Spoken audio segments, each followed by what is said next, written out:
Welcome to the HCI family of podcasts. We're your source for personal, professional, and organizational growth and development. We share our own original research, explore industry trends, and interview executives and thought leaders from across the globe. Join us for practitioner-oriented content around all things leadership, HR, talent management, organizational development, and change management. Maximize your personal and organizational potential with the HCI family of podcasts.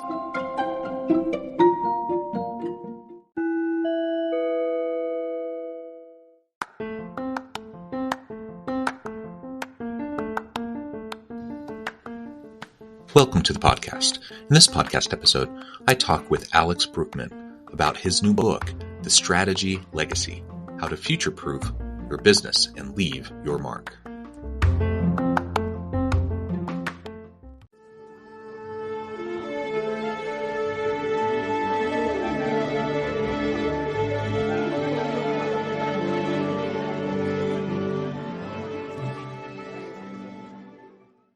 Alex Brueckmann, welcome to the conversation today. Thanks for having me, John. It is a pleasure to be with you again. You were a guest on the podcast maybe a couple of years ago or so. I'm excited to be able to sit down with you again today. We're going to be discussing your new book, which has been having tremendous success, The Strategy Legacy: How to Future-Proof a Business and Leave Your Mark. I love the title. I love the contents even more. Before we dive on into the book and really unpack some of that, I just wanted to start with a brief bio for Alex. Alex Brueckmann is the Wall Street Journal bestselling author of The Strategy Legacy, as I just mentioned. He is the founder and president of Brueckmann Executive Consulting based in Vancouver.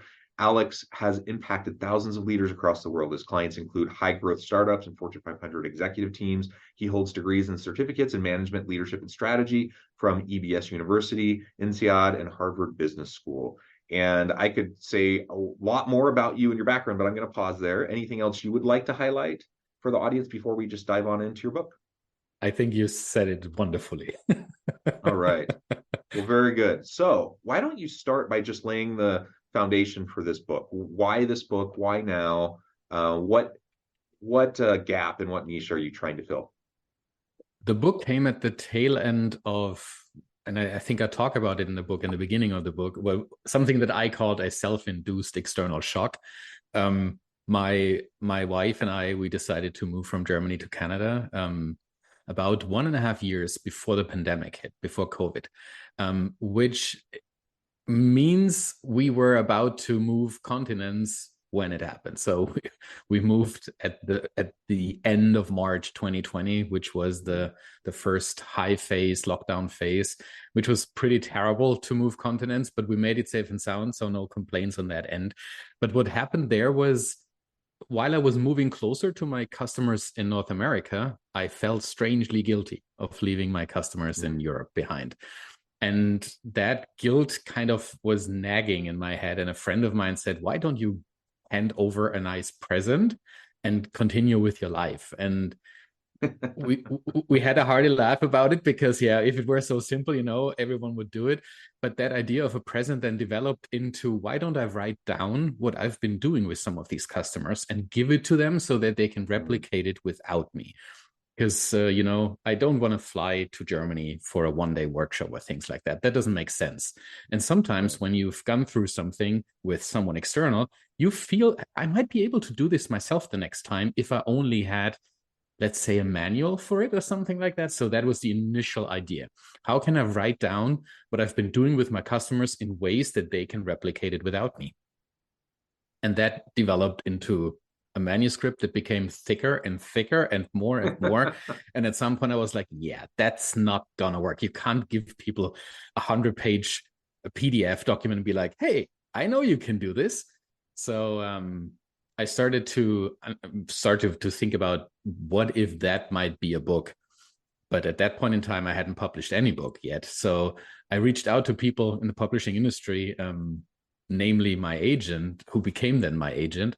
And I was just asking from a very curious perspective of how does all this work? And he told me, you know what, send me over the first 50 pages. And 2 hours later, he wrote back like, this is pretty great. Let's do something with that. And then it developed into this book, which is a if you want to call it that way, a leadership and strategy manifesto kind of thing, and just something that I give the world to enable and empower everyone to make strategy their own thing. I don't believe in the concept that strategy is something magical or difficult or something that happens in a boardroom. Strategy is for everyone, and every leader needs to understand what strategy is and how it can help them in their business, in their area of responsibility. And that's how the idea of packaging it into a book about becoming a strategic leader and future-proofing your business came about. Yeah, well, I love that. Being able to share your experiences, your wisdom, your insights in a practical guide of sorts Yeah. for others to be able to replicate. I think that's tremendous. And I also like, the subtitle of your book, Future Proofing a Business. I think it's all about sustainability, and the landscape of business is changing rapidly. I mean, the world is changing rapidly, and so we can't just like rest on what worked in the past. We have to be forward thinking and preparing for an unknown future. That, of course, is impossible to do completely. We don't know what's going to happen, so we can't completely do that. But there are things we can do that will give us a better leg up when we hit challenging times, when we need to pivot, and in having good strategy chops and just exercising that muscle so that we can do, so everyone, as you said, can do strategy on a regular kind of rolling basis, I think is just super, super important. And we All all right. do it, So, by the way, right? So go whether ahead. it be Yeah. in our personal lives, we strategize 100 times a day. When we think about, for example, how can we win with our neighborhood soccer team against our opponents the next time, we lay out a plan, we lay out tactics, we think about whom we put on the field. That's in its own right already some sort of strategizing. And we do it when we think about our next job, when we apply for a new job. Why do we do this? We do this because we care about our family and we want to provide for the family. We do this when we pick out our home, our next home that we buy. We try to figure out what's the school district to to be in the best catchment possible so that we can send our kids to the right school. Like, all these questions, they have a strategic component to it. Why don't we use it more for our work as well? Yeah, well, and I think part of it's like you just said, there's this kind of old school mentality that strategy is for the C-suite. They create the strategy and then they disseminate it on down the ranks, and then everyone else just does what they tell them to.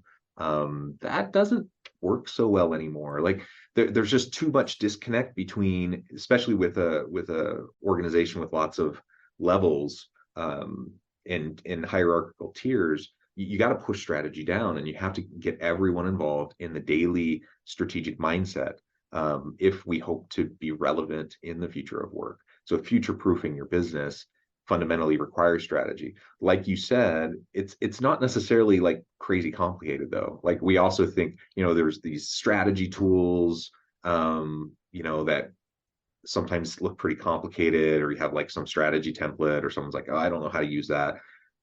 Yeah, there are tools you can use, there are frameworks you can use, but it's also fairly straightforward and it's not rocket science. So if you can just do some basic principles pretty consistently over time, you're going to be, I don't know, 80% of the way there, 100%. well on your way to being much more effective. Yeah, I totally agree. All right, well, let's dive in and start talking about some of those key points that you think are most essential that an everyday person in the workplace, an everyday leader, can really start to implement. So the first thing I would say is to understand what strategy is, to take the air out of this inflated concept. And there's no one who said it better than Roger Martin in his great book, Playing to Win. Strategy is about making the choices that help you win in your chosen marketplace, whatever winning means and whatever your chosen marketplace means. That can be very, very different.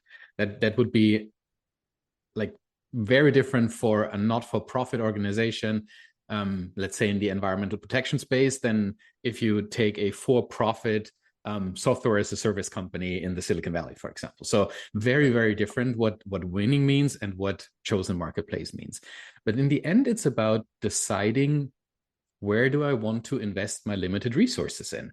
Mhm. And with that, I mean, especially your time, your attention, because there are always more great ideas than you can possibly explore and implement.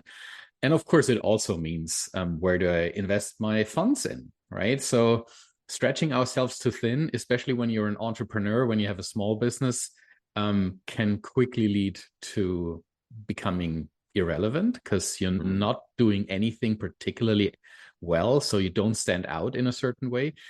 When we work with Inc. 5000 businesses, like fast growing companies, their biggest challenge is that they have so many great ideas that they hardly can focus Mhm. on one. There's like this kind of organizational ADHD happening all the time where you do one thing and Mhm. then the next thing and then you pivot to the next thing. And rather than focusing on a few things and doing them extraordinarily well and helping everyone in the organization understand how they contribute to these handful of priorities, that is in the end what strategy is. Knowing where you go and know the few priorities that will get you there and implement those with everything you have in your daily work and in the way you operate. So this is where strategy and culture start to go hand in hand.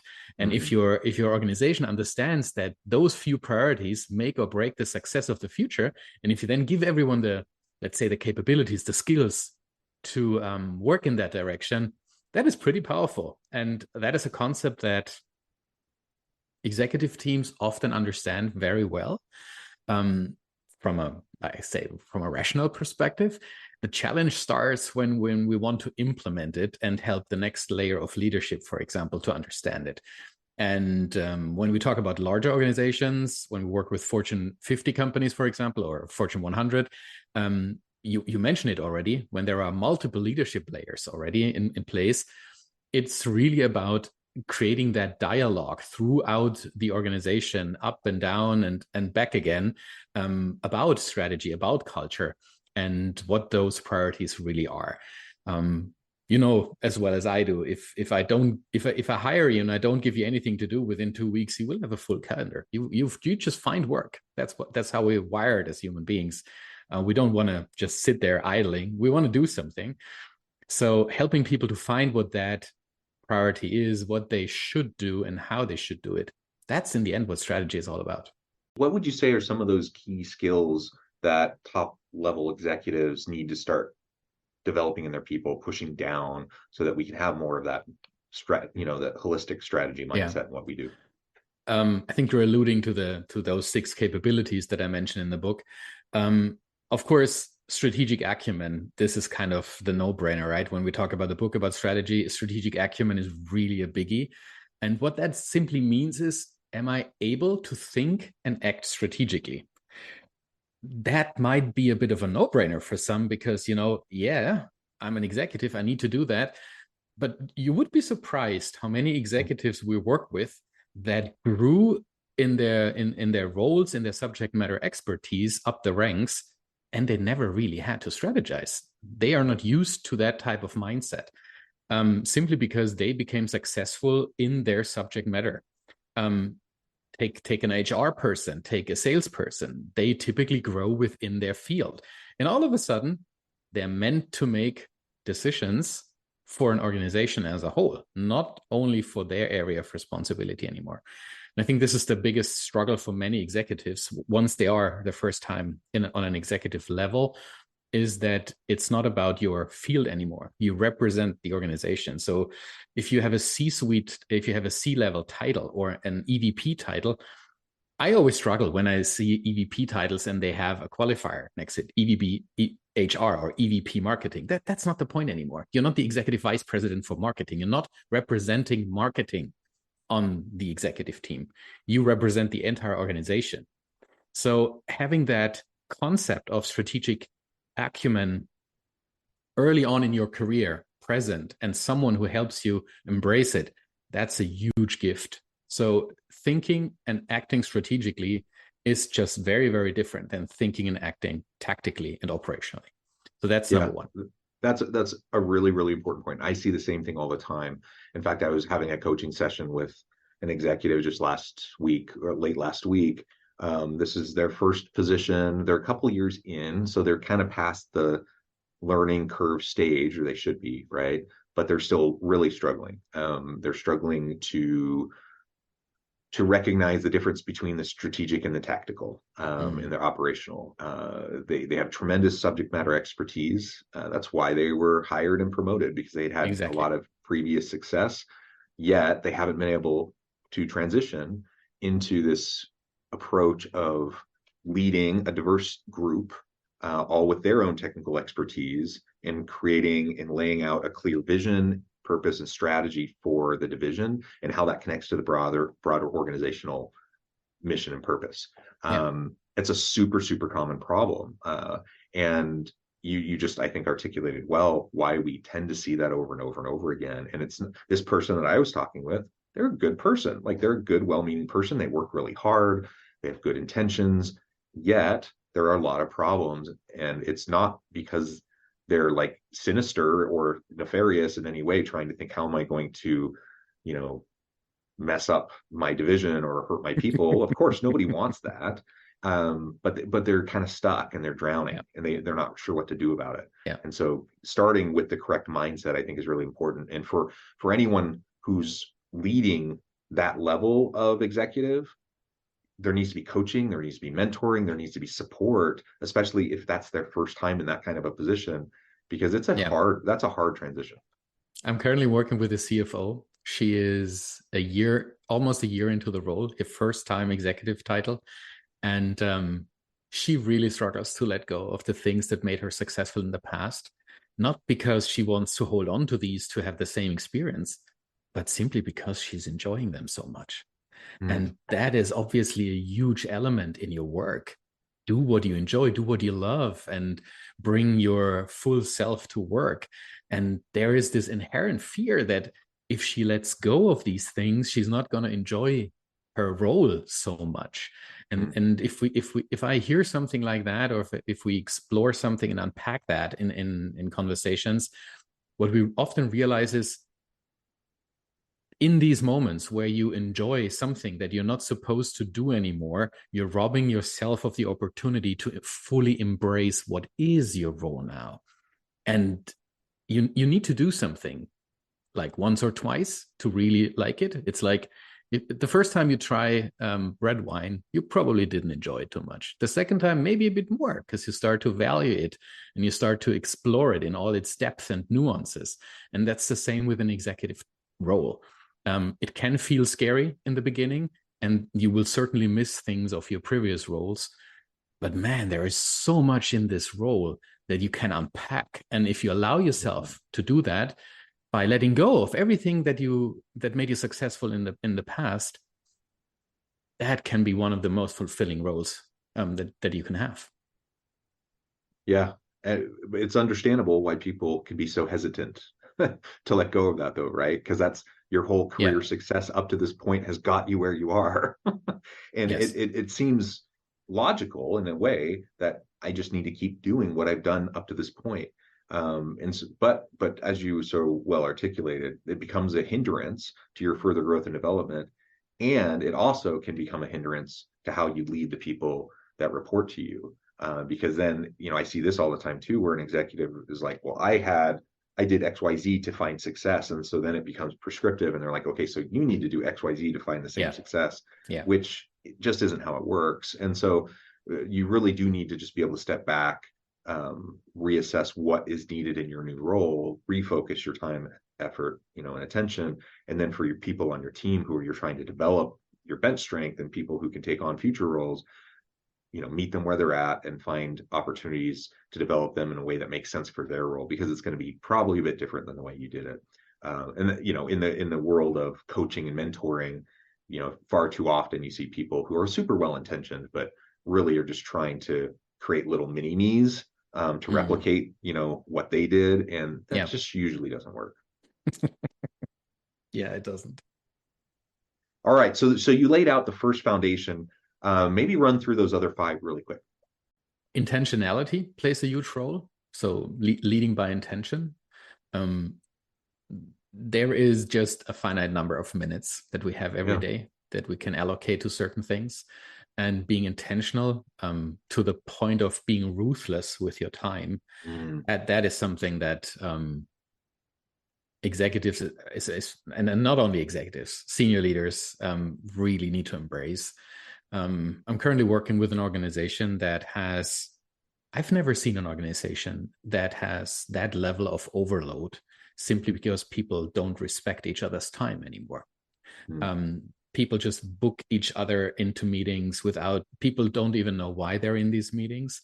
And that creates a level of overload, like on an organizational wide, that is so tremendous. And so it causes so many difficulties for people because they have to decide every day, like, which of those 4 meetings do I attend now that are in my calendar, right? So becoming ruthless with your time and 100% clear of what is it that only you can do, that no one else can do, and therefore I need to focus on it. I think this level of intention is extremely important for an organization that wants to future-proof itself. And with that, obviously, comes anything around communication, but also a certain level of being able to influence others in the best sense of the word. So helping people grow, helping people find their own way. You talked about these mini-me's a minute ago. That's exactly what we don't want. We want to influence people so that they can find their jam, their zone of genius, if you want. And that requires another one in those 6, with this about selflessness. I'm not 100% sure whether selflessness is a skill, but I'm sure you can practice to become less self-centered. So therefore, I added it to those 6. And I think selflessness is something that I personally had to learn over time. Some people might, trend toward it just from who they are as a being. Others might need to embrace it more, learn it more, expose themselves more to opportunities where they can consciously decide what they do. And I think for many leaders, the reason why we lead is that we care about others. We do care about the future. We want to help others be successful. So that level of selflessness, if you infuse that into your leadership and into your thinking about strategy, that's a pretty good starting point. Yeah, I love each of those. You mentioned one of my pet peeves, and that is when people just schedule you for a meeting and it just pops up on your calendar and there's no rhyme or reason. You don't know what the meeting's about. You don't know what your connection is, why you're going to it. There's no agenda. You just know it's on your calendar. Oh, I really hate that. So yeah, let's respect people's time. Let's be strategic about how we utilize our time and how we, tap into other people's time. I think that's part of being self-aware and selfless too, and how you communicate. You roll all those things together. Someone who's more introspective and selfless and aware of others' needs and is an open communicator and respects other people's time isn't going to do that. They just aren't. They're not going to just schedule those dumb meetings without some sort of a reason behind it or justification. And that's just one silly example. Like there's a whole bunch we could lay out, and they all can just subtly undermine your effectiveness as a leader and the trust that people have in you, the confidence that they have in you. And as a leader, I want to treat my people with dignity and respect. I want them to feel valued. I want them to know that I think that what they do is important, their time is important. And so I need to be reflective on maybe those things I'm inadvertently doing that are subtly undermining the type of culture that I'm trying to promote, or at least aspirationally, I'm hoping to develop within my team. Yeah, people support a world that they have been part of in bringing to life, right? And if you, as a leader, talk about one thing and do another thing, they'd be like, "What's all this talk about?" It doesn't really work that way, right? We in the end, I always say we are all animals. We look up the food chain, and if the silverback does one thing and talks about it in another way, we will still do what the silverback does, because apparently that's how you become successful. And this level of self-awareness, if we have that as leaders, and can instill that level of self-awareness into the next level of leaders and disseminate it through the organization, things start to become different, because all of a sudden we're not we're not talking about doing things, we're walking the walk, we're walking the talk. And that is something really, really powerful when it comes to strategy and to strategy implementation, because you stop doing things that are not in service of your culture, of your desired future, of your strategy. And all of a sudden you stop wasting resources. Well, Alex, I note the time. We've only just scratched the surface, but I need to let you go here in just a minute. Before we wrap things up for today, I just want to give you a chance to share with the audience how they can connect with you, find out more about your work, your organization, where they can find your book, and then give us a final word on the topic for today. I think the best way is both LinkedIn and my website. So I'm fairly active on LinkedIn. It's probably easier to find me because of my weird German surname. It's probably easier to find my website when you go to alexthestrategist.com, all in one, or you dare to write my name, BRUECKMANN.ca. That's the other alternative. Connect with me on LinkedIn. It's the best way to start a conversation with me. As I said, I'm fairly active. I always love to hear from my readers. And there are some really great conversations that start just, from an area in the book that I was like, yeah, it needs to be there, but I wouldn't necessarily see it as the absolute key. But then it strikes a nerve for someone, and all of a sudden you're in very deep conversations about it. And that's what I really love about LinkedIn, that you have these opportunities to create these conversations. Yeah, great. Alex, thank you so much. It's just been a real pleasure. I encourage the audience to reach out, get connected, find out more about what Alex can do for you. Check out the book. And as always, I hope everyone can stay healthy and safe, that you can find meaning and purpose at work each and every day. And I hope you all have a great week.